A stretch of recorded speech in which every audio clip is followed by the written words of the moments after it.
the members of the Board of Panel.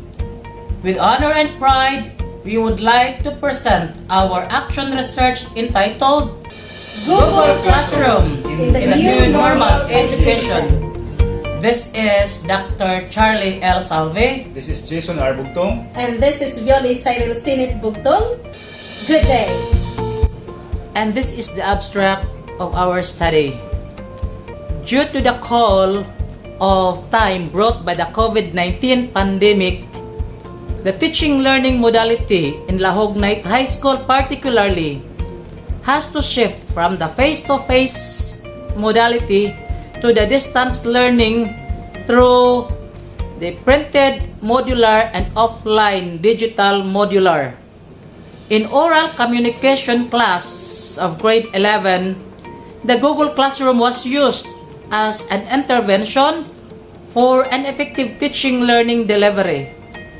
And into it, this study was conducted using the mixed method research to assess its effectiveness. It has 244 respondents using the purposive sampling. The pre-test and the post-test assessments found in the modules and the focus group discussion were used as research instruments. Based on the results, the mean score of the post-test, which is 53.72 of the respondents under the offline digital modular using the Google Classroom, is higher than the mean score of the pre-test, which is 42.72. Their mean scores have also significant difference. Moreover, the mean score of the post-test of those under the printed modular is 38.62, which is lesser compared to the mean score of the post-test of those under the offline digital, in which they have also a significant difference.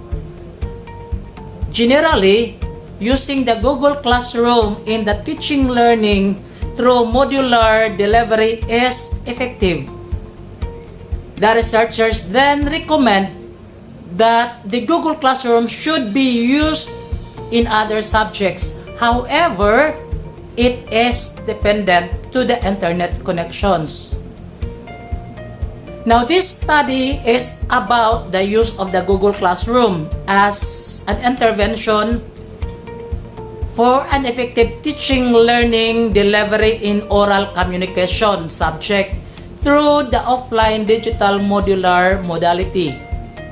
The Google Classroom is considered by the DepEd as one of the platforms that can effectively and efficiently deliver the teaching learning process in modular learning modality amidst this COVID pandemic. That's according to DepEd 2020. And to continue this discussion, let's have Mrs. Violi Bugtong to continue. Now, the primary purpose of Google Classroom is to streamline the process of sharing files between teachers and students. Real-time feedbacking and the dynamism of teaching learning process are also made possible. Through this intervention, it is expected that the academic performance of the learners are better compared to those having the printed modular modality.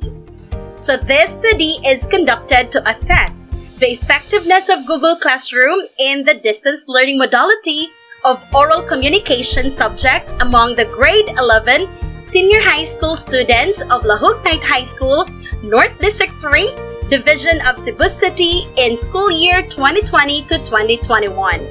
Specifically, it sought to answer the following questions. First, what is the mean score and the standard deviation in the pre-test of the students who are using Google Classroom under the offline digital modular modality?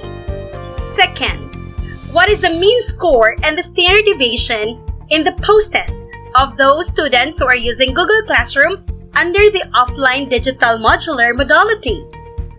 Third, Is there a significant difference between the mean score of the pretest and the post-test of the students who are using Google Classroom under the offline digital modular modality? Fourth, what is the mean score in the post-test and the standard deviation of the students who are under printed modular modality?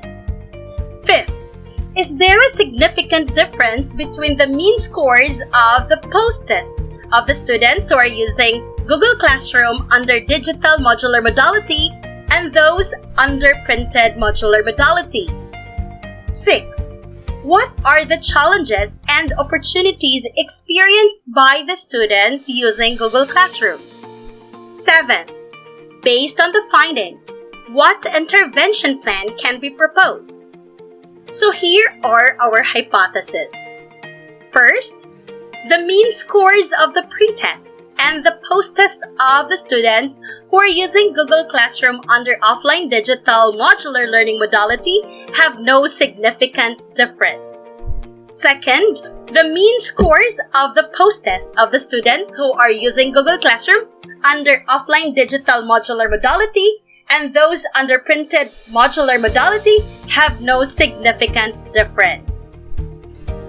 So for our methodology, let me give to you the presentation to Mr. Jason Bugtong. This study used mixed method research using quasi-experimental and experimental designs. The participants were the 244 grade 11 senior high school students of Lahug Night High School using purposive sampling.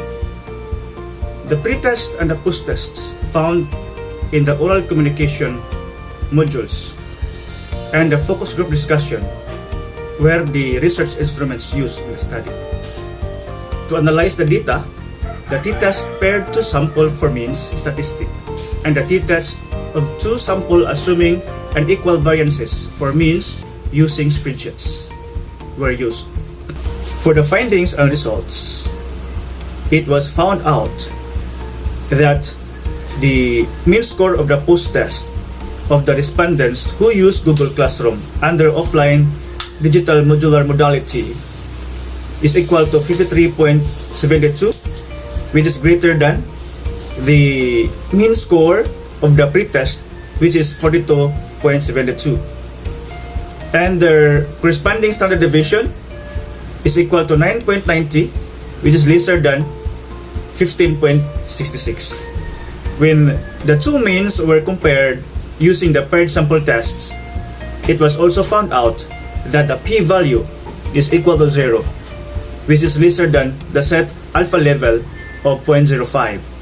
And for the computed t-statistics, the p-value also is lesser than the computed t-stat, which has a absolute value of 6.935. The mean scores of the post-test and the pre-test have significant difference. It indicates that using Google Classroom is an effective intervention to have a better academic performance of the learners.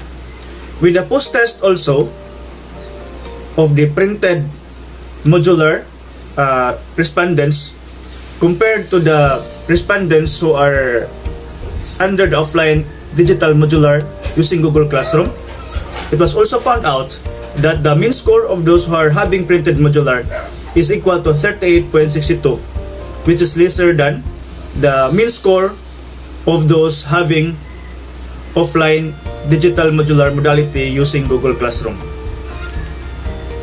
When the two means were compared also using the t-test of the two samples assuming unequal variances, it was also found out that the p-value is equal to 0 and lesser than the set alpha level of 0.05, and the p-value also is lesser than the absolute value of the computed t-test with an absolute value of 7.68. The mean scores also have significant difference. It means that using Google Classroom under offline digital modality is more effective in the teaching learning delivery than printed modular modality. Moreover, Google Classroom or using Google Classroom, learners are well guided with the modules because further instructions of the teachers are posted. Learners can have real-time virtual communication and feedbacking. However, it is dependent from the internet connection. Google Classroom is really a great help for those who are under the offline digital modular modality. According to PAPAS 2015, Google Classroom is effective for communication and sharing, which is not applicable for those who are under the printed modular modality. He added that it speeds up the assignment process and can have effective feedbacking. Research is dead if it is not disseminated to the community or put into practice. Therefore, the researchers will share the findings to the teachers during faculty meeting, LAC sessions, or during district and service training. It will be proposed to the immediate superiors that the intervention should be replicated sustainably across learning areas and grade levels. And it would also be presented to any local and international research congress. Thank you very much.